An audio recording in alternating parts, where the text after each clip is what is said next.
In the aftermath of that wildcard loss at home to the Chargers, John Harbaugh had nothing but nice things to say about Joe. After all, the now 11-year veteran was the only person that had shared the sidelines with Harbaugh for the entirety of his Baltimore career to date. Joe can still play. Joe Flacco is a great talent. He's a better person. He's the best quarterback in the history of the Ravens. He's going to be just fine. And while all of that was kind and true, these were the kinds of comments that also made it abundantly clear that it was the end.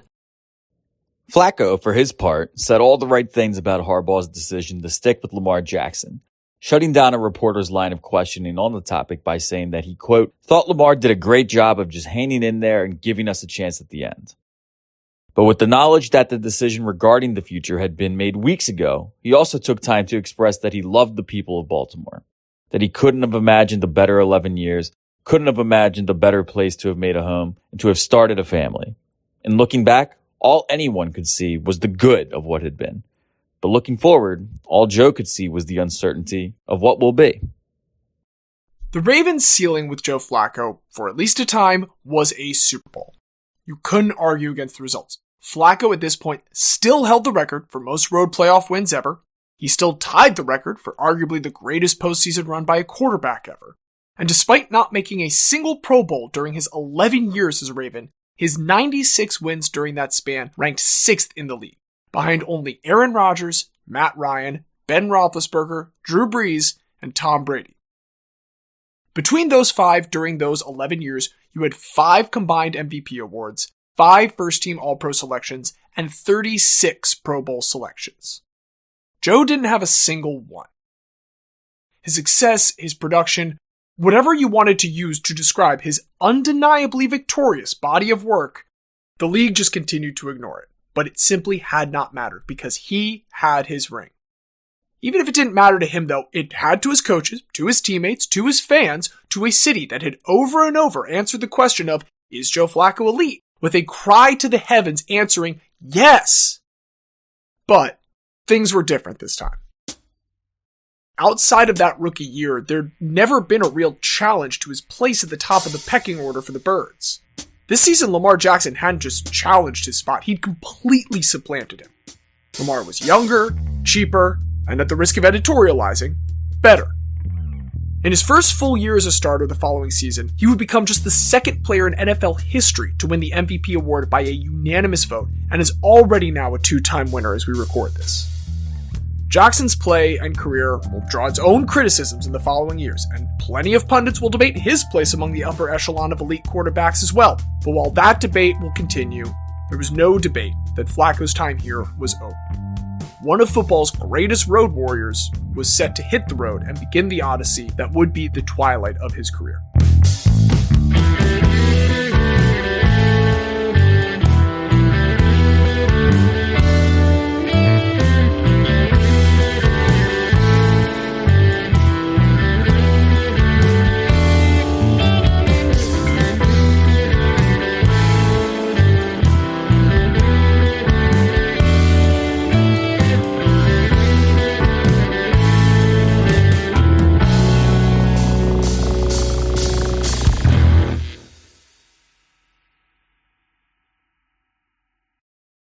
"10 days after Super Bowl 53, a trade was agreed upon for perhaps the single most boring quarterback of all time.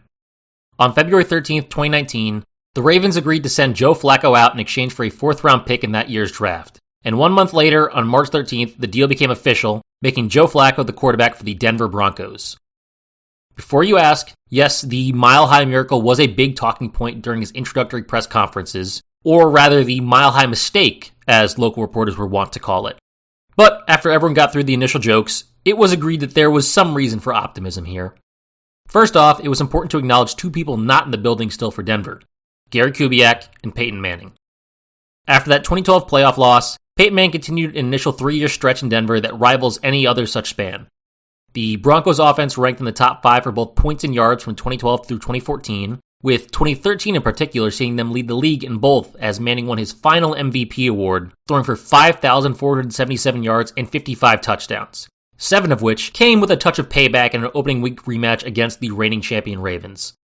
But when that offense got to the Super Bowl that year, it managed just a single touchdown against Seattle's Legion of Boom defense en route to losing a 43-8 laugher, one of the most lopsided Super Bowls ever.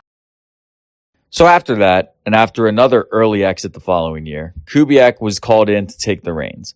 But all of a sudden, the clock for Manning struck midnight, and he turned into a pumpkin with a shocking quickness. He dropped from an average passer rating of 107.8 in those first 3 years, all the way down to 67.9 in 9 games for 2015. However, Kubiak stuck with the veteran once they got to the playoffs because this time, Denver was the team with the world-beating defense, led by the remaining half of the doom and gloom pairing from 2012, Von Miller. They reached Super Bowl 50, spent a night torturing MVP Cam Newton, and gave Manning his own chance to ride off into the sunset as champion, just as team president John Elway had done so many years ago. After another season at the helm, Kubiak too left, stepping down to deal with health problems after decades with the Broncos organization. But he left the team in the capable hands of his former defensive backs coach in Houston, and more recently, the Miami Dolphins defensive coordinator, Vance Joseph.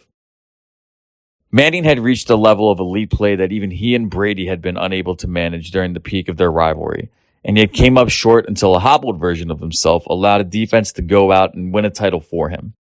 Was this finally a turning of the tides against the importance of the quarterback position? And if that broken down version of Peyton Manning was good enough to win a Super Bowl with other phases of the game clicking for Denver, was Joe Flacco set to do even better for them? For his part, Flacco dove headfirst into his new life, relocating the entire family, which had swelled to at this point him, wife Dana, and now 5 children, all to Denver. His best days of ball might be behind him, but surely he'd be able to outpace the production of Trevor Siemian and Case Keenum from the 3 years since Manning's departure. And beyond that, there was reason to believe that Flacco had even more in the tank than had shown in the box score in the years since breaking Denver's heart. Local writer Jeffrey Essery put it best in noting 2 facts that were not mutually exclusive. While Flacco may have played poorly in the intervening season since the Mile High Miracle, he had cycled through 3 different offensive coordinators while playing alongside one of the poorest supporting casts in the league talent-wise. In 4 of the previous 6 seasons, Ravens receivers had placed in the top 10 for dropped passes on deep throws, probably the most important aspect of Flacco's game.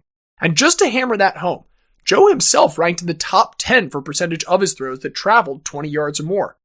He was simply operating in an offense that could not properly serve what he did best.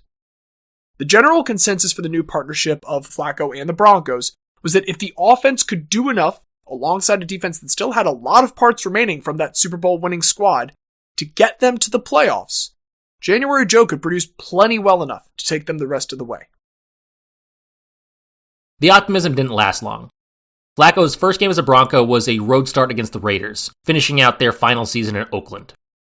On this day, Flacco performed admirably. He went 21 of 31 for 268 yards and a touchdown. But Derek Carr and the Raiders managed to jump out to a 14-0 lead that they never relinquished, winning by a final score of 24-16. Things didn't get much better from there.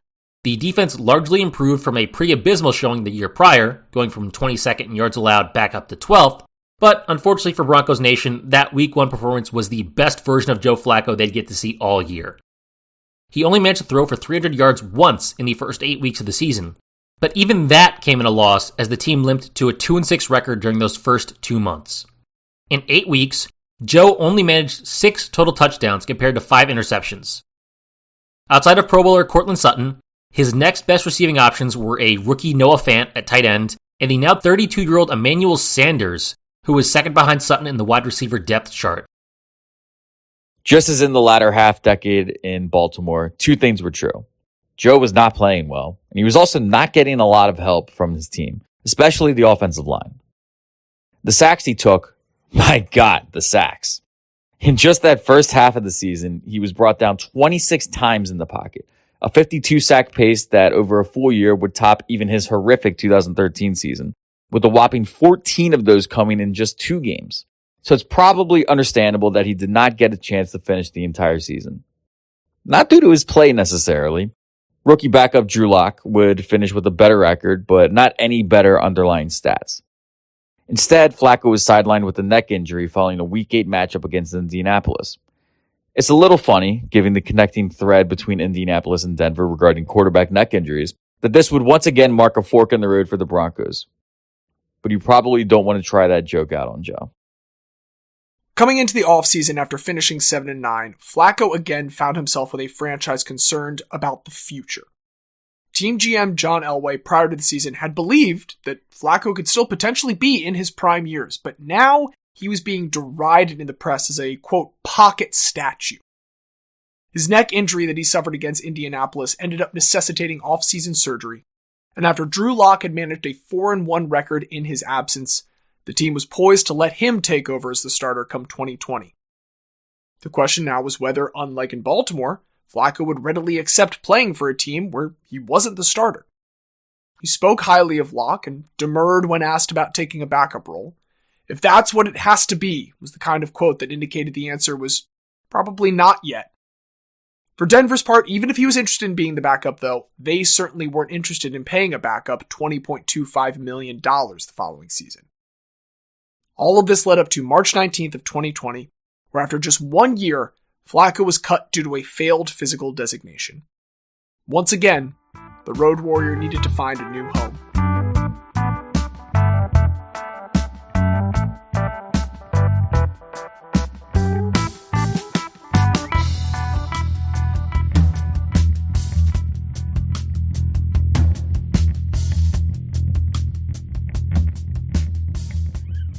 Following the 2018 season, Flacco had been less than eager, we'll say, to get pushed down the depth chart for a member of the 2018 class of quarterbacks. But now that he had been supplanted a second time, knocked off his perch as a starter by the member of the 2019 class, and not even a first rounder at that, maybe that's part of what caused the change of heart.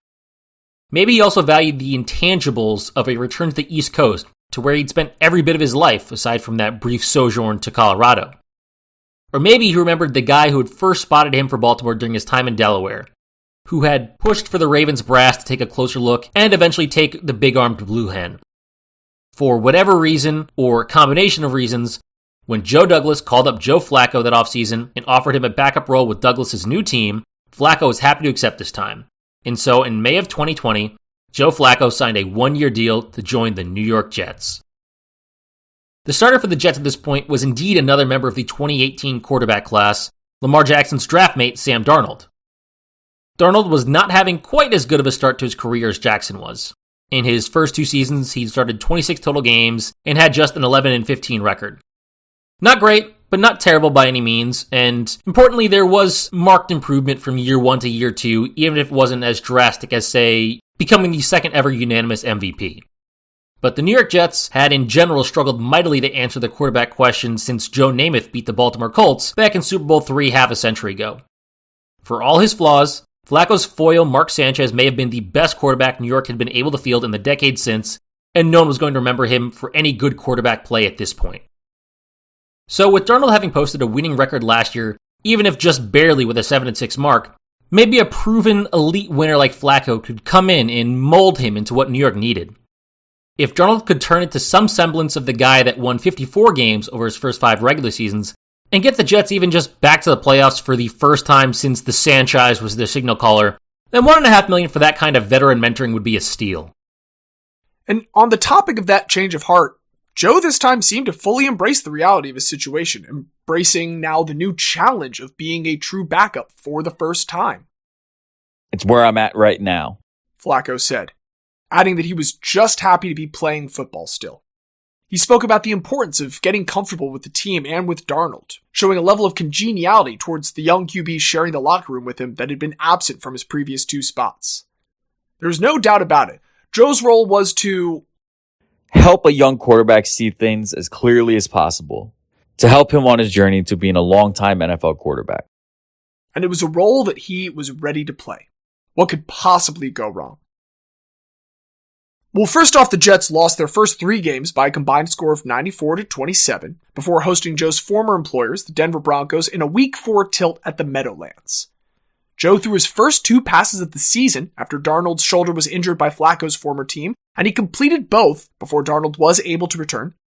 However, even a brief appearance from Flacco was not enough to stop the Jets from starting 0-4 for a second consecutive season, the first time they had done so in back-to-back years in the history of the franchise. Darnold's shoulder injury ended up being worse than expected, and Joe got his first start in nearly a calendar year against the Arizona Cardinals. This particular game, a 30-10 loss that wasn't even as close as the 20-point margin would indicate, led to the first 0-5 start since the worst season in Jets history when they went 1-15 in 1996. And for anyone who, during the heyday of the Steelers-Ravens rivalry, headlined by Roethlisberger and Flacco, had ever dreamed what Flacco could do with similar weapons as the ones that Big Ben had, like, for instance, Le'Veon Bell, well, this season he had Le'Veon Bell, and it's not looking great. Or rather, he had Le'Veon Bell before the disgruntled back was released following this game. And we still had further yet to fall. Joe got one more start during this injury stint for Darnold, getting shut out in Miami by the Dolphins. Not only did this drop them to 0-6, it also left them as the only remaining winless team in the league for the 2020 season. Darnold took over after recovering the next week when the Jets hosted the Bills, and for one glorious half, it seemed as though the combination of that and head coach Adam Gase's relinquishing of play-calling duties to coordinator Dowell Logans might just finally be the trick to stop the slide. New York led the rival Bills 10-6 at half, and then promptly got shut out in the second half as Buffalo kicked 4 unanswered field goals to bump the Jets to 0-7. The next week, not only did Kansas City absolutely bludgeon the team as a whole in a 35-0 laugher, they specifically bludgeoned Sam Darnold badly enough to re-aggravate the early season shoulder injury. The now 0-8 Jets, tied for the worst start in franchise history, would have to send Flacco back out the following week in the Meadowlands to try and avoid the ignominy of the first ever 0-9 start. And on the other side of the field was about the last team Jets fans and Flacco would want to see with such unfortunate history on the line, the New England Patriots. Now the good news. The Patriots were all of a sudden much less of a bogeyman than they'd been for the past 2 decades, due to the prominent absence of one Thomas Edward Patrick Brady. After winning 6 titles with Bill Belichick and the Pats, Brady had grown tired of what he saw as his coach taking the offense for granted. And so prior to the season, he had shocked the world by heading to Tampa Bay to join the Buccaneers. Taking his place was Cam Newton, who had similarly been taken for granted by the Carolina Panthers organization as they moved on from him. The marriage of Belichick and Newton, frightening as it might have seemed on paper, had not yet borne much fruit this season. If ever there was a time for the Jets to draw their hated arch-rival and chief tormentors, this seemed to be the time. Early in the second quarter, the Jets took a 10-7 lead on a Joe Flacco touchdown pass, which was notable for a couple reasons. For one, it was a throwback to Joe's gunslinging days of yore, an absolute bomb from midfield going for 50 yards to receiver Brashad Perriman. Perriman alone made it notable, as he had been one of many Ravens' failed draft picks at wide receiver before being cut and catching on with New York. But most notably, 50 yards was enough for Joe Flacco to pass someone in the record books with whom his name was already linked. Moving into the top 20 amongst quarterbacks for all-time passing yards, Flacco now stood atop the only other QB to ever throw 11 touchdowns and no interceptions in a single postseason, Joe Montana. Later in that same quarter, Flacco kept stacking with yet another deep ball, now to Jamison Crowder for a 20-yard score that gave the Jets a 20-10 lead at halftime. The first win of the season was just 30 minutes away if they could hold on. The two teams opened the third trading touchdowns to make it 27-17, and opened the fourth, New England chewed up 9 minutes of the game clock, marching down to the Jets' 10-yard line for a field goal, making it 27-20. If Flacco could just get the Jets back into their own field goal range and give New England the ball back with at least a 10-point lead, this game was still fully winnable. On the first play from scrimmage, Flacco tried his best to turn back the clock, stepping up in the pocket to huck the ball 60 yards downfield where he saw an open Denzel Mims. Or at least he thought he saw an open Denzel Mims. Unfortunately, the Patriots' J.C. Jackson read the pass perfectly, picking him off and giving New England the ball back just 17 seconds after their previous score. This time, Newton entirely took over, eventually pushing through at the goal line for a 1-yard score to tie it at 27. The Jets, now needing any points just to retake the lead, instead went 3 and out, with their last play of the day seeing Flacco trying to connect with Perriman deep for one last burst of magic before it sadly fell incomplete. With just 47 seconds on the clock, Newton and the Pats managed to get just to the edge of kicker Nick Folk's range and knock through a 51-yard field goal to win 30-27. The Jets were now 0-9 for the first time ever. They were eliminated from contention for the AFC East division for the 18th consecutive season in just week 9. And a week later, Flacco and the Jets fell behind the Chargers 24-6 at halftime. After losing by an eventual score of 34-28, they were eliminated from postseason contention with their 0-10 record. That would be Flacco's last start of the season.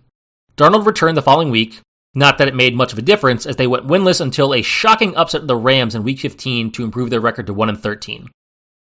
They would eventually tack on a second win in their second to last game of the season to just slightly exceed the historically bad 1996 season, but even this was a Pyrrhic victory as it knocked the Jets out of contention for the top draft pick the following year. Joe's 2019 with the Jets was not necessarily a disaster because of him, but it was a disaster all the same. Even in his one history-making moment climbing up the record books, the team around him made equally terrible history. He certainly wasn't going to be the Jets' quarterback of the future, and as for his mentoring of Sam Darnold, well, he went 2-10 as a starter for by far his worst season with gangrene, leading to him being traded to the Carolina Panthers ahead of 2021. Pretty much everyone in the world had a bad 2020 for a variety of reasons, but Flacco's was by far the least successful year in the league for him by any measure. What more was there for him to do after such a terrible season but go back home to lick his wounds?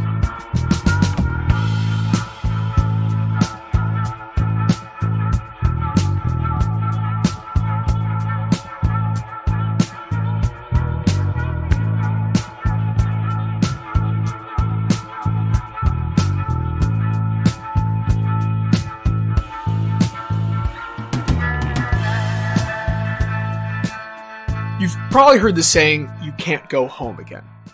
It's a phrase popularized by the title of a 1940 novel written by writer Thomas Wolfe. He was a contemporary of William Faulkner, and Wolfe, like Faulkner, was similarly preoccupied with the parochial American South as it clung to a bygone era of its history in the early 20th century. The title itself was provided to Wolfe during a conversation with fellow writer Ella Winter, and he asked to use it as it summed up the idea that anyone from that heritage who attempted to exist in the modern world and move forward would find it difficult to return to such a backwards-looking part of their earlier life. While aspects of the protagonist's feelings are certainly very specific to Wolfe's life, a final quote near the novel's end provides a very universal application of that theme, of the difficulty of returns. You can't go back home to your family, back home to your childhood, back home to a young man's dreams of glory and of fame. Back home to places in the country, back home to the old forms and systems of things which once seemed everlasting, but which are changing all the time. Back home to the escapes of time and memory. In March of 2021, Joe Flacco said, "Fuck that shit," and signed a 1-year, $3.5 million deal to become the backup quarterback for his hometown, Philadelphia Eagles. The Jets hadn't been the only team interested in Flacco the previous offseason. The Eagles had also reportedly kicked the tires on him after his departure from Denver. And much like New York, Joe had ties to plenty of people in the building in Philly already. Former Ravens offensive coordinator Marty Morningway was on the payroll. And Eagles vice president of player personnel Andy Weidl had also been one of the scouts along with Joe Douglas to initially push for Baltimore to check Flacco out when he himself was still with the Ravens. But among the other sticking points, the Eagles had also employed a connection from Denver. Flacco's Broncos offensive coordinator, Rick Scangarello, who Flacco had openly criticized for cowardly play calling. Well, Scangarello was out after one season, and now a much healthier Joe was in. To hear him say it, this was nothing special. The fact that he was back in his hometown is just icing on the cake. But after all, there's no other team where, if they'd signed him, he'd be able to post old family pictures on Instagram of him wearing that team's jerseys. And there's probably no other team that would have to make as many jerseys for their incoming backup as the Eagles reportedly did for Joe. Even if that number now had a big number 7 instead of the 5 on it, with that number having been retired for Eagles legend Donovan McNabb. Flacco would be the first to admit that he struggles with showing excitement, but it was there for him and for the hometown community that could now run into their favorite average Joe at the local Wawa and be excited about getting to see their guy on the field again, even if it was just on the sidelines. Flacco says that so much of the demeanor, or lack thereof, that he'd put on display for his career to this point had been shaped by where he was raised, and to now bring that full circle was special for everyone involved. And on top of that, it seemed to bring out another new side in Joe as the season began. For one, he was clearly beginning to think about life after football. He'd spent a season with Gang Green, and now he was in Kelly Green, and perhaps in an attempt to keep the bit going, he teamed up with Nexi, a quote green construction company from Canada, to help construct a new plant in Hazleton, PA that would begin producing a sustainable concrete alternative for construction jobs in the area. While that description sounds exactly as boring as Joe Flacco himself, it meant 200 new jobs for the area that had helped make Joe the person he was. And the giving back didn't stop there.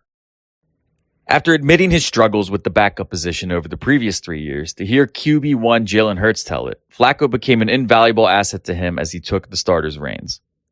Having that in the room, a guy that's won the Super Bowl, seen so much, it definitely means a lot to me. This was a far cry from the guy that back in 2018 was so averse to the mentor role that the Ravens rostered 3 quarterbacks just so RG3 could fill that void for Lamar. After years as an on-again, off-again wonderkind, a lambasted incumbent with an oversized contract, and a bitter backup unhappy with his role, here at last it seemed as though Joe had found the place where he would have his storybook ending. Who says you can't come home again? Too bad that Hurts quote came right after the Eagles traded Flacco right back to the New York Jets. Whoops.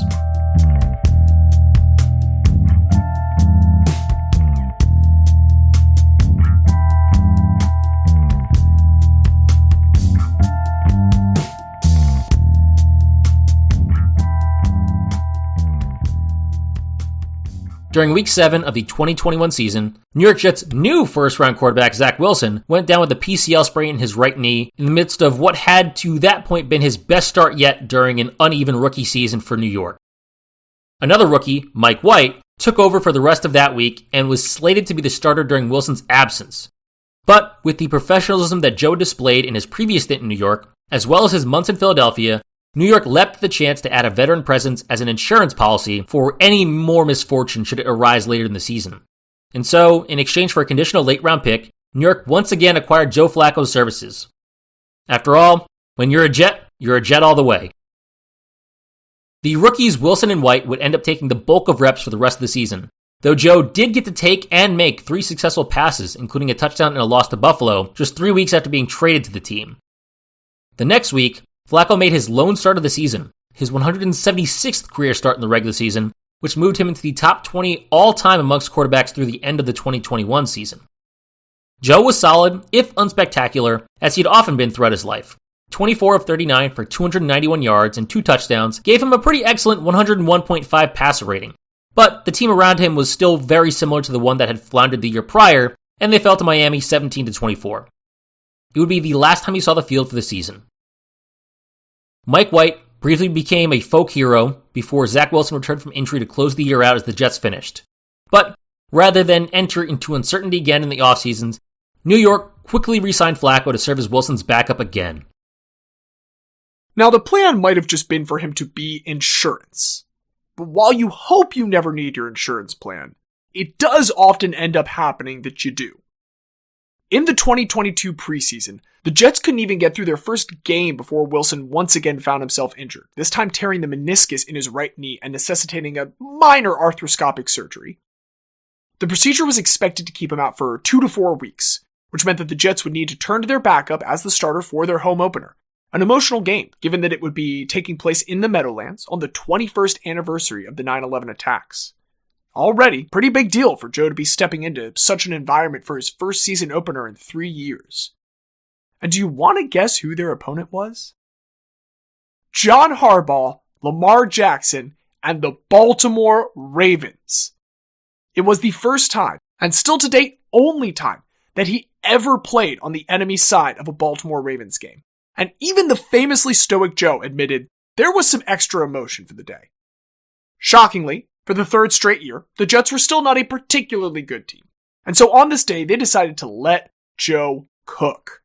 Flacco finished the day with the 3rd most pass attempts of his entire career and the most since that Kubiak 2014 season, airing it out 59 times altogether against the team that he had led for 11 years. The team around him still fell short ultimately as the Ravens beat them 24-9, but Wilson was still hurt, so at the very least, Flacco would get another couple shots at a swan song.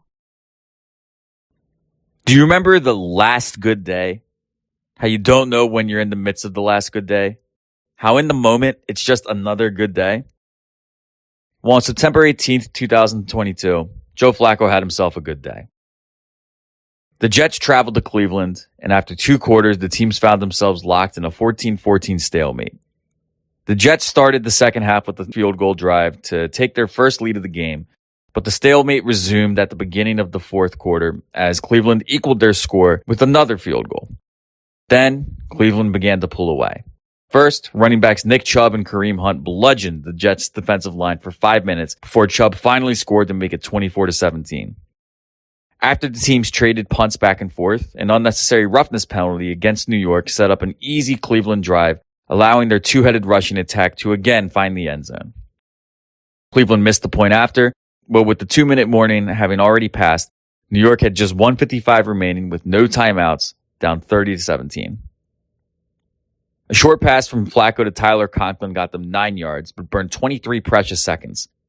And that was when something from deep within Flacco, buried away after years of riding the bench and missing out on first-team reps, years of insufficient supporting casts and coaching staffs, years of not living up to the title of elite that he had earned through hard work, something broke through. With just 92 seconds remaining, Flacco launched a fucking rocket down the field that Corey Davis caught and took the rest of the way for a 66-yard touchdown to make it now just 30-24. The only problem was that there were now only 82 seconds remaining. There was no chance that even with a 3 and out, they'd get the ball back with sufficient time. And so, New York lined up for football's ultimate exercise in futility, the onside kick. A last-ditch effort in which the kicking team can try to recover their own kick, provided that it first travels at least 10 yards and isn't then swallowed up by the receiving team. We say last-ditch because in a good year, like 2021 for example, you might see as many as 16.1% or 9 of 56 attempts recovered. For the 2022 season, this was successful only 5.3% of the time. Of the 56 attempts, only 3 were recovered. But still, you have to try something, and wouldn't you know it, this ended up being one of those 3. Now, with one last gasp of life and 1 minute and 20 seconds remaining, Flacco and the Jets got to work. There was no way they could lean on the run game with so little time. The ball in the game would squarely be in Joe's hands. Needing 53 yards to tie it before the point after, Flacco dinked and dunked his way down the field, eschewing his normal deep ball prowess to take easy completions and keep moving the chains until 9 plays later when he looked for Garrett Wilson in the flat. Wilson turned upfield, streaked the final 15 yards to the end zone for the longest play of the drive, Flacco's 4th touchdown of the day, and following the extra point, the go-ahead score. Cleveland got 22 seconds to try and work their own magic, but their attempt at a Hail Mary found the hands of Jets safety Ashton Davis. Flacco got to come back on the field one final time to kneel the game out, capping off a 13-point comeback in under 2 minutes for one of the most impressive game-winning drives of his career. It didn't matter that he lost in Week 3, his final start before Wilson's return.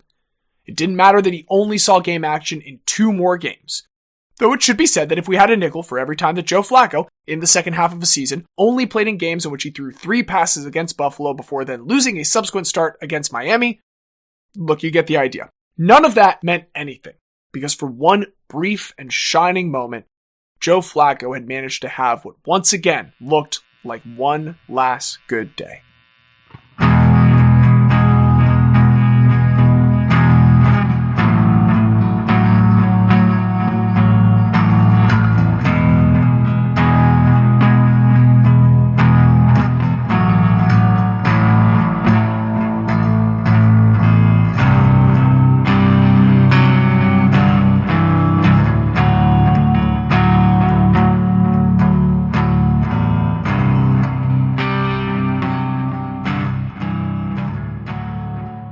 With the 2022 season finally drawing to an end, and with the Jets missing the playoffs yet again, Flacco once again found himself at a crossroads. Surely, yet another backup job could be found if he went looking for it, but it seems pretty obvious by this point that such a role simply wasn't of interest for the vet as he entered his age 38 season. He kept saying the right things every time he entered a new situation, but there was always those little caveats at the end about how he still believed he had the ability to be a starting quarterback. It just didn't seem like anyone else believed that. Meanwhile, 3 dummies with a podcast wanted to make something different than their usual week-to-week gobbledygook. Having run their show for a couple years by this point, they started to think about what a long-form project under the same banner might look like. How would the challenge of telling one guy's story over several hours compare to just 30 minutes? How could they structure an epic tale around the goofy topics that they tried to seek out? And above all, how could they choose who they would even discuss? Was there a single guy that all three of them could be sufficiently passionate about as to warrant more than 8 hours of discussion? And then it hit them. A Delaware legend. A Ravens legend. An Eagles legend. A Jets legend. There was one clear choice. Joseph Vincent Flacco. Sure, they typically only discussed retired guys, but on that front, it only seemed to be a matter of time. So they sketched outlines, they sought out sources, and they began to write what would become Elite, all while waiting for what they were sure was going to be the inevitable retirement news dropping any day. The season started, and Joe remained unemployed, finding himself not on a football team in September for the first time since he was 12 years old, 26 years ago. But still, he wasn't retired. He made it clear to teams via agent Joe Linta and then occasional discussions with the media like longtime Ravens beat writer Jameson Henley that he was still ready to play, and we started to realize that this might take a while. Weeks and months passed, and the RTG crew continued to wait, all while Joe, too, was patiently waiting. Working on a throwing program with his dad Stephen and his brother Tom, and waiting. Watching the league from his couch every weekend, and waiting. Engaging in day-to-day life with his family during a time that had never been so open before, and waiting. Losing faith, and waiting. Until finally, in November, a call came from the place where all quarterbacks go to die. You'll of course remember that the Baltimore Ravens moved from the city of Cleveland to much consternation, but they are treated as an expansion franchise. For the purpose of historical records, the Cleveland Browns ceased to operate for a brief period after the 1995 season before resuming in 1999, as if nothing ever happened. And since then, they've been just about the single worst franchise in football. Given the importance the quarterback position has held for the entirety of their second life, you could probably intuit that them being awful for 25 years probably correlates with some pretty bad quarterbacks. And you would be right. So real quick, here's the list of players that had started at quarterback for the Browns prior to November of 2023. Ty Detmer, Spurgeon Wynn, Doug Peterson, Kelly Holcomb, Jeff Garcia, Luke McCown, Trent Dilfer, Charlie Fry, Derek Anderson, Ken Dorsey, Brady Quinn, Bruce Gradkowski, Colt McCoy, Jake Delhomme, Seneca Wallace, Brandon Whedon, Thad Lewis, Jason Campbell, Brian Hoyer, Johnny Manziel, Connor Shaw, Josh McCown, Austin Davis, Robert Griffin III, Cody Kessler, Deshaun Kaiser, Kevin Hogan, Tyrod Taylor, Baker Mayfield, Case Keenum, Nick Mullins, Jacoby Brissett, Deshaun Watson, Dorian Thompson Robinson, and P.J. Walker. Were you keeping count? That's 36 names since 1999, nearly 1.5 starting quarterbacks per season. You might have recognized some of the names. Heck, we've even mentioned a few in this series already. But it's not exactly an illustrious or even notable bunch. Sure, 2 made the playoffs, and even one of them, Derek Anderson, made the Pro Bowl. He was a replacement, but that's more than Joe Flacco's ever made. Still, if Flacco was looking to have one last gasp of the joy that he had gotten from football for the last 2+ decades of his life, playing for the Browns to a common fan might almost seem worse than not playing at all. But for Joe, the exact opposite was true. He was ready to take any opportunity to play. And for what it's worth, there were worse times to join the Cleveland Browns. They, at this point, are trying very hard to be good, but the thing is, they went out and mortgaged the house to get a quarterback named Deshaun Watson. Deshaun Watson, if allegations regarding his interactions with masseuses over a period of years is a pretty awful person even for the NFL, and it bears repeating that, since Ray Rice was shadow banned from the league, they have let a lot of inappropriate behavior with women slide. This was bad enough that the team that had drafted him and had seen him explode into a star, the Houston Texans, chose to simply not play him for an entire season after the news broke before they finally traded him away. Though, to be fair, the way they handled the situation to that point made them seem like that guy who got called out on Twitter for kind of just feeding shelter cats to coyotes. We don't need to go any further than that. Suffice to say, the Browns had traded a massive amount of picks and paid Watson the largest guaranteed contract in NFL history, despite this history. They saw the dozens of failed quarterbacks since 1999 and decided that when Watson became available, selling their soul to acquire him was worth it if it could finally get them off the quarterback carousel. And then, after all the capital and all of the games he had to miss due to suspension, not only did he kind of suck, but he went and got hurt. This meant that the Browns had a team built to win now, with a great defense and an expensive quarterback meant to elevate it to new heights. Now, that expensive quarterback wasn't playing, and because of his financial hit, there wasn't a lot of money left for a great insurance plan. So Cleveland, graveyard of signal callers that it is, reached out to a guy who had killed them more than any other team during his time with the Ravens, who just a year ago had seemingly had his final hurrah embarrassing their supposed high-caliber defense with 2 scores in under 2 minutes. In their hour of need, Cleveland called Joe Flacco, and on November 20th, 2023, he signed with them for the rest of the season. Quarterback number 35 on that long list, Dorian Thompson-Robinson, still started for that first week with Joe on the roster and might have continued if not for a concussion he received that week. That, and for poor play that quarterback number 36 and Temple Owls legend P.J. Walker displayed in relief that game, set up Flacco to become quarterback number 37 for the Zombie Browns in Week 13 against the Los Angeles Rams. He was fine in this game. Honestly, better than fine considering the 11-month layoff. His 23 of 44 performance for 254 yards with 2 touchdowns and a pick wasn't good enough to beat the Rams that day. They put a 36-19 hurting on Cleveland. But it was enough for him to hold on to the job. And this wasn't just confidence from a beat-up organization looking to play out the string.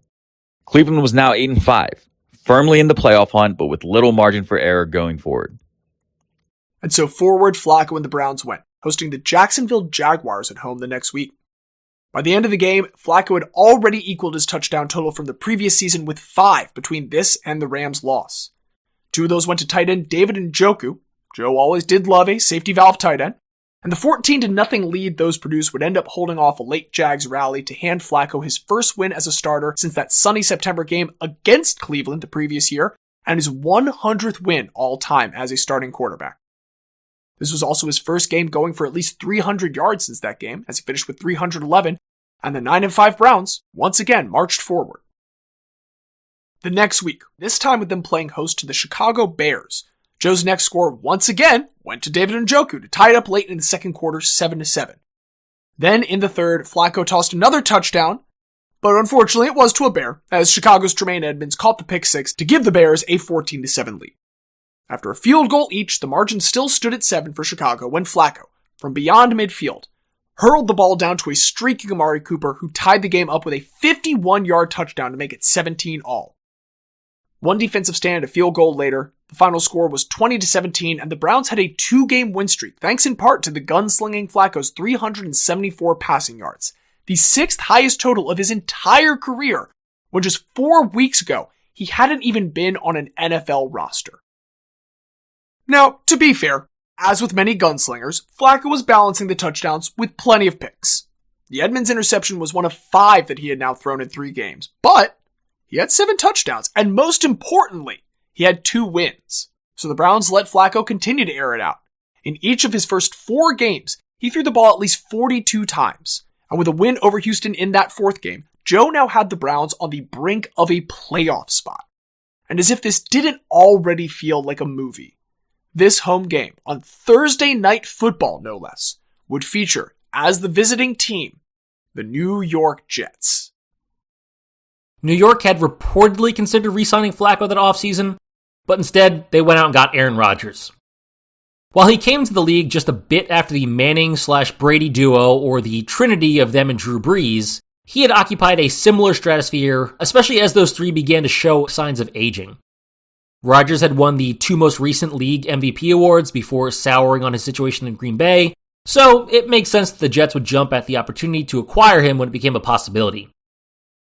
He then suffered a season-ending Achilles injury during the literal first drive of the entire season, 4 snaps in. So now the Jets were 6-9, nice, while the 10-5 Browns could punch their playoff ticket with a win at home. Joe wasted no time in showing up his former team by throwing the opening score on the first drive of the game, and while the Jets tied it up on the next drive, a Kareem Hunt touchdown and Ronnie Hickman pick 6 saw the Browns score 13 unanswered points to finish the first quarter up 20-7. Joe then threw 3 touchdowns on the next 3 Browns drives, 2 to his teammates, with 1 to the Jets secondary sandwiched in between. But hey, 2 is better than 1. That makes it a 20-point game, and New York will only close that by 3 before Cleveland finishes them off, winning 37-20. Okay, sure, this wasn't the Super Bowl. Joe certainly didn't tell anybody that he was going to Disney World this time. But Tom Withers of the Associated Press was right to call it something out of a Disney movie as the clock wound down and Flacco's family joined him on the field while the Browns fans still remained in the stands chanting out MVP. Flacco's kids are now between the ages of 5 and 11 this season. He knows it's a rare thing for players to get to share so much of this life with children old enough to form real memories of this. For this whole run with the Browns, he's been living in a Cleveland hotel while the family remains behind in New Jersey.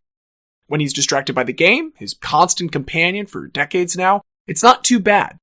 But nights in a hotel alone are tough for him at this age. Everyone on the field and in the stadium is thrilled to be in the playoffs. But Joe is thrilled to be sharing it with the Flaccos. And to be clear, this is not Joe just getting dragged to the playoffs by a defense like some might have claimed back in his Baltimore days. With his performance tonight, he became the first quarterback in Browns history to have 300-plus yards in 4 straight games. And that is the history extending well past 1999 and all the way back to the original franchise in 1946. And outside of Browns history, during these 5 games, he's thrown for 1,616 yards and 13 touchdowns, both of which rank first in the league during that span. The performance also made him the first player to ever throw for at least 250 yards and 2 touchdowns in each of his first 5 games with the team. And sure, that's a bit cherry-picked. Just like the Browns picked him up off the fucking street a month and a half ago, after not even having been in a professional football setting for nearly a year.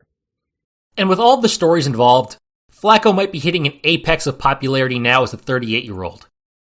According to Fanatics, whom we may hate but are the league's official e-commerce partner, Flacco's new number 15 Browns jerseys were now among the top 20 most popular. During the span of his first victory on December 10th to his playoff berth clinching performance on Thursday Night Football against his former New York Jets team on December 28th, sales of Flacco's jerseys spiked more than 400%.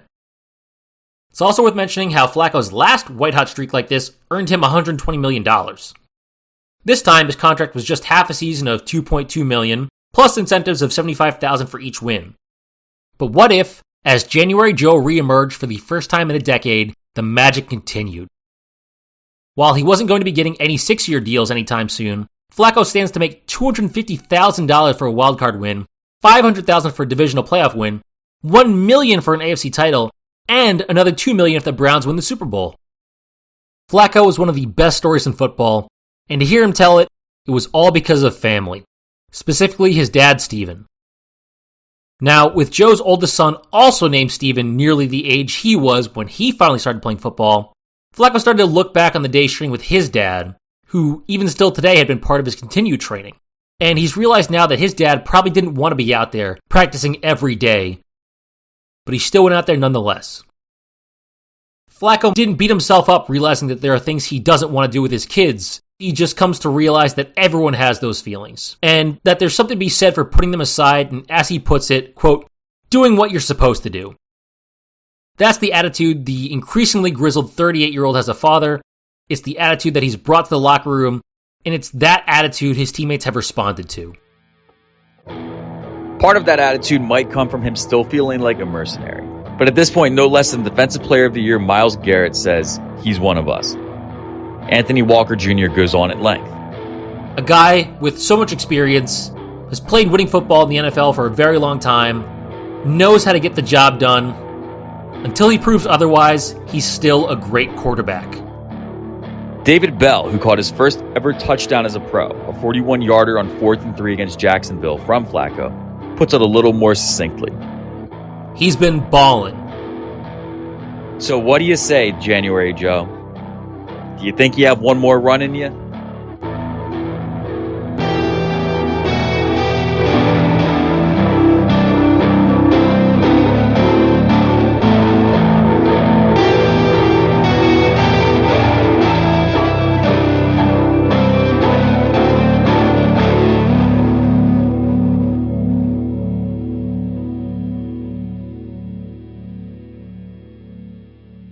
I will make a confession here. Prior to January 13th, 2024, I'd watched every single playoff game in which Joe Flacco appeared in its entirety, either on television or in person. Now, this is because, yes, all of those were previously for the Baltimore Ravens, the team of which I am a diehard fan, but I didn't watch every single Ravens game before that period, and not just because I was younger. Joe Flacco sparked something in me, not even necessarily because of his play. Joe Flacco became a rallying cry for the city of Baltimore beyond football, for a period where we, for 5 years, largely got to smile in the face of doubt from other corners of the world. For a city that is generally as looked down on as Baltimore is on a national stage, this is not a small thing. We knew, deep in our hearts, that Joe Flacco was elite.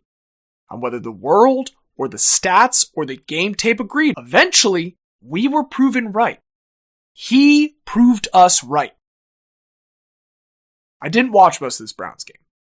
If you must know, my wife's mother and aunt were in town, and we took them out to dinner. But beyond that, I didn't feel the need to watch this game, and not just because this was a game between the Cleveland Browns and the Houston Texans, two teams of which I am not a diehard fan. After all, just from a practical perspective, one of these teams was likely to face my beloved Baltimore Ravens the following week, and if nothing else, watching the game might yield some insight into our future opponent. To be completely honest, every previous January Joe appearance had felt like appointment viewing because it was the time that all of the defending of him would pay off as he finally proved himself. And this time, we already had the storybook ending with the return that had propelled the lowly Cleveland Browns to the playoffs and that would eventually win him Comeback Player of the Year, making him the oldest player ever to win the award. This time, it just felt like he had nothing left to prove. While we were out to dinner, I will admit also that I did get a chance to check exactly 2 plays of the entire game. The first one happened with a little more than 6 minutes left in the third as Cleveland trailed 24-14. Trying to mount a comeback, Flacco instead threw a pick six to Houston quarterback Steven Nelson. On the very next drive, now trailing 31-14, I managed to catch one more glimpse for the evening. Flacco promptly threw a second pick six to Houston linebacker Christian Harris. The Browns lost to the Texans 45-14. And now, once again, we find ourselves with the question, why Joe Flacco? Because, folks, I don't know if you've noticed this yet, but Joe Flacco, the person, he's pretty boring. He's dull. His teammates will tell you that. His dad will tell you that. His wife will tell you that. He himself will tell you that. And just look at how much there was to say about the dullest man in all of football. And so much of it was brand new, even to us, as we went through the research for this. Because for so long in the contemporary era of sports, we were spoiled. In many sports, but football in particular, we at the turn of the millennium saw a moment. A convergence of truly gifted players combined with rules meant to help them shine, and an explosion of resources to invest in their position, specifically that all led to several players all operating at the same time, who could each at some point inspire their fans to argue that they were the greatest to ever play the game and not just sound like raving lunatics. Hell, the era never ended. We just moved on to a new generation. It is the shared opinion of this podcast that we are always more or less existing at the cutting edge of sports. That the athletes we see are at all times, on the whole, better and faster and stronger than those that came before. And combining that in an era where all of a sudden it wasn't just that you could catch all of your local teams' games on TV, or even a few other teams on an occasional national broadcast, as this golden generation of quarterbacks of the 2000s came to their own, molded by their environment to be the most entertaining versions of what had come before, their exploits were more publicly available to marvel at than ever before. And that's before even getting to the fact that they dominated the sports championship landscape to an unprecedented degree. During Tom Brady and Peyton Manning's collective 21-year AFC tenure, they appeared in 13 Super Bowls as the conference's representative. Even including surefire first-ballot Hall of Famers like Drew Brees in this conversation feels silly at that point, because how can he be elite when he's playing at the same time as that kind of dominance and not equaling it? Hell, why even include Manning when he only makes up 4 of the 13, with Brady as the other 9? Why would we ever call anyone elite? What does that word even mean anymore? Nothing. It means absolutely nothing. So why did we just waste so much fucking time talking about it? Why did we insist on setting this impossible benchmark for every peer of these behemoths? Why did we ignore so many incredible stories taking place at the same time as them? Just so we could cut the vast majority of players down to size? Just so we could find a reason to belittle them? Just so television pundits could cling to conversations with buzzwords to try and remain relevant in the midst of a seismic shift in the sports media landscape as the public en masse abandoned their cable packages?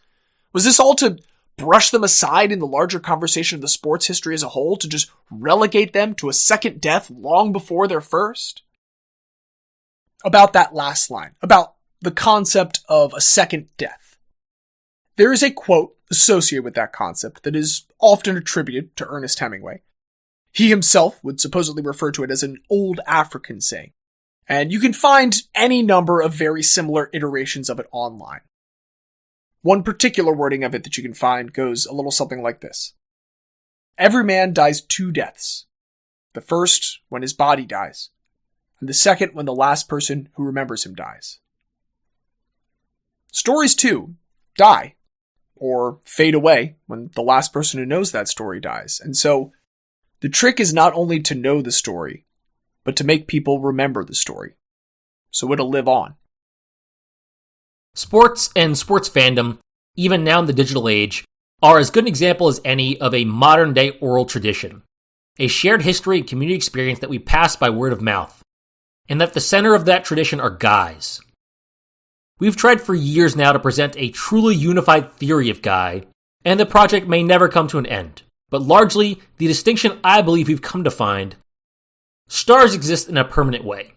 They get remembered because their sports references pages are covered in black ink, because their faces are on every commercial for the league, because their names are on all the lists of MVPs and champions. Maybe a guy fits one of those, but guys remembered not because of stats or production or winning or whatever you want to call it. There are plenty of reasons we choose to watch sports.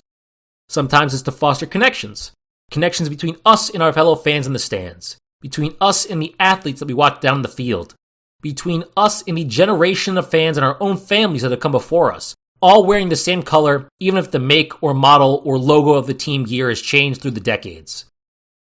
For some of us, it's pride, teams tied to the cities where they have existed for as long as a century, an avatar of the character of that community through which they can try and express some level of dominance over the outside forces that in reality we have no control over. And sometimes it's just to see something special happen. The vast majority of games don't have some otherworldly ending. Most of the time, the home team doesn't hit the walk-off home run. They don't find an equalizer in stoppage time. The Hail Mary falls to the turf incomplete. But if you wait long enough, and more importantly, if you suffer long enough, there's the unspoken promise that one of these times you'll get to see a miracle. When that happens, when the quarterback throws up a prayer only to see a receiver come down with it against all odds, it shouldn't matter whether the person who threw it is one of these so-called GOATs or just some guy. But because, for a spell, a small handful of players broke the game and made the impossible routine, the inability of others to routinely pull a rabbit out of their hat became a knock against them instead of a mark in the other player's favor. We got so numbed by GOATs that we began to leave guys by the wayside, putting them in jeopardy of never being remembered in the first place. An athlete is a guy because an athlete is a story to somebody. Every player, even one as boring as Joe Flacco, has dozens of hundreds of stories if you go looking for them. Some player or athlete is a guy to you, not just because they did something on the field, but because they did something that buried its way into you. Something that you will recount and retell and remember throughout the years, because unlike a star with all of the eyes of the world on them being watched communally, this story is special because it happened to you. Is Joe Flacco elite? We don't know. He sure did win a lot of games. He's got a Super Bowl, and he sure did beat some other people that everyone seems to agree are themselves elite in pretty convincing fashion in the process of winning that Super Bowl. He sure is beloved by a whole lot of people. His name's in the record books. If any of that makes him elite, that's great. But for that reason, and for every other reason we do think that he's a guy, he and Steven Flacco. And Ted Shivo. And Tony Placo. And Casey Keeler. And Swerve and Curvin Machad. And Ray Rice and Jacoby Jones and Sam Cook. Rashad Perriman. Matt Ryan. Joe Douglas. Justin Forsett. Mike White. Roughly 30 other Browns quarterbacks. Every single guy is a story to somebody. Some are still playing, still writing those stories. Some have long since retired, having gotten to end with the chapter of their choosing. And some are sadly gone before their time, with their stories finished by an unjust ellipsis. But even for those that we've lost, as long as you still have a story about that guy, as long as you still remember them, then it's still only one death for now.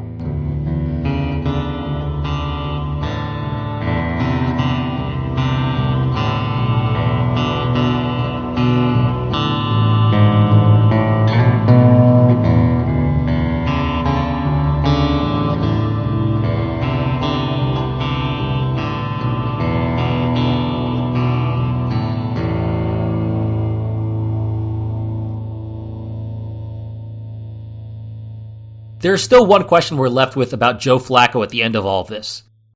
And maybe it's occurred to you too.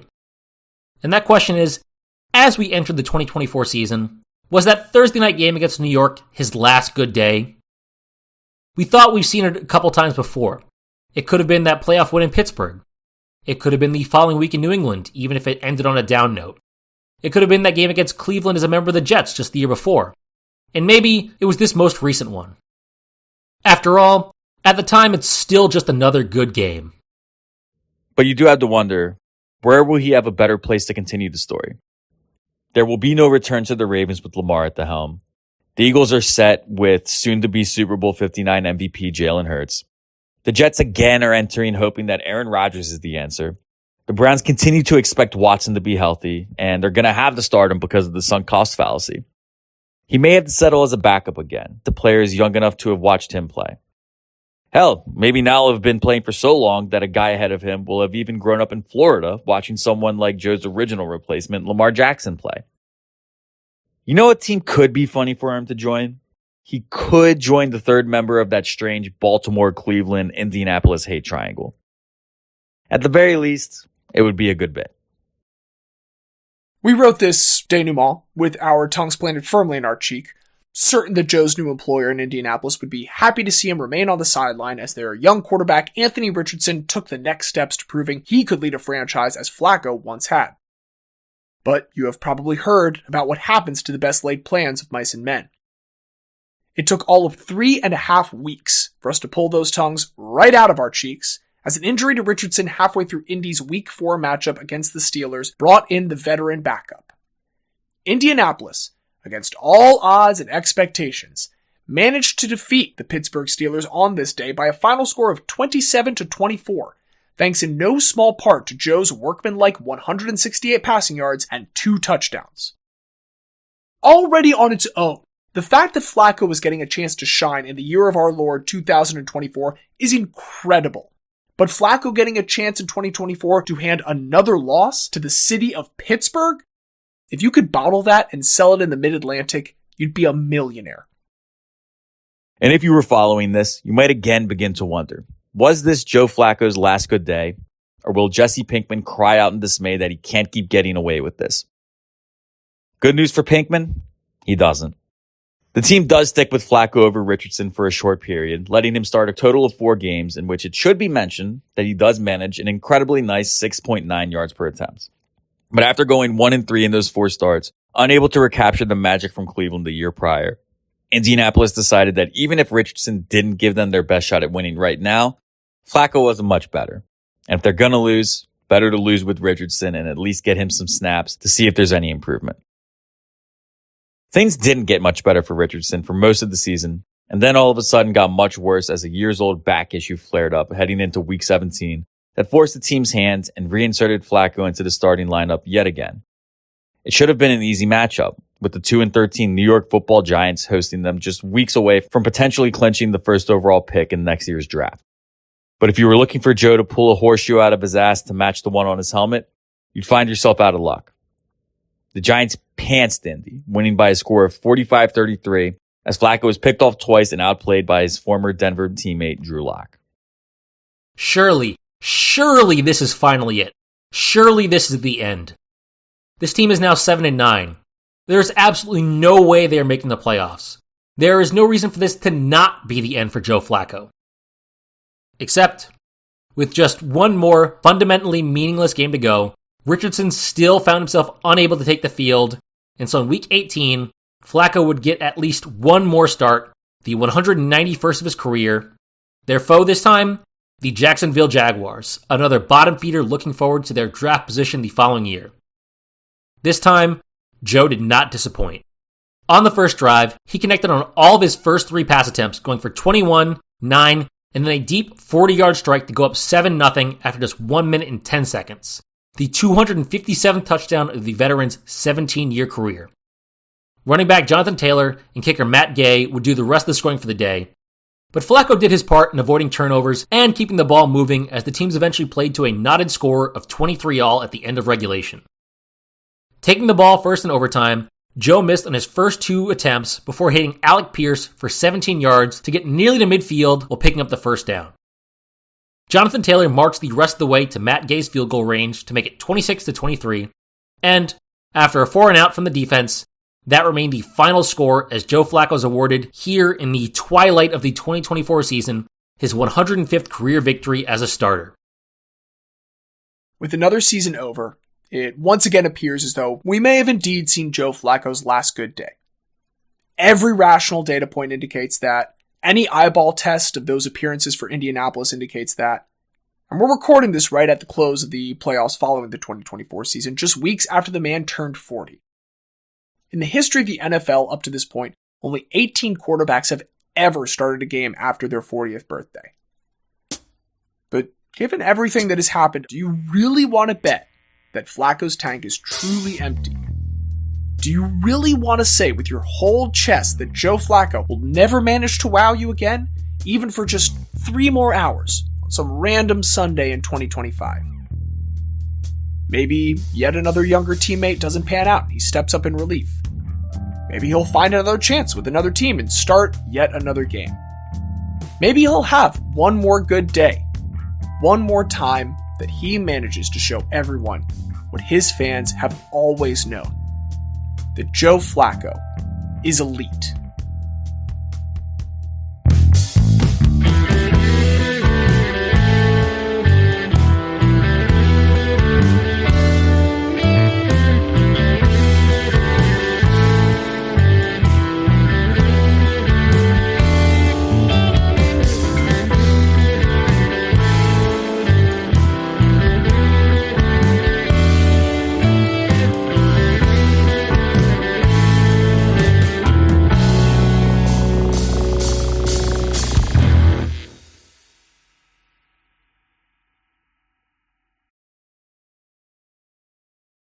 Elite is a production of Remember That Guy. Written, researched, and recorded by James Lensweiler, Justin Diaz, and Xavier Perez. All music is provided by RTG's musical director Don Ham, and sources for additional audio and all of our research can be found in the episode descriptions. More information on Elite and all things RTG related can be found at bit.ly/rememberthatguy, all one word, all lowercase. If you've enjoyed the show, please consider rating, reviewing, and sharing it. Word of mouth is our best and only sponsor. Until next time, thanks for listening.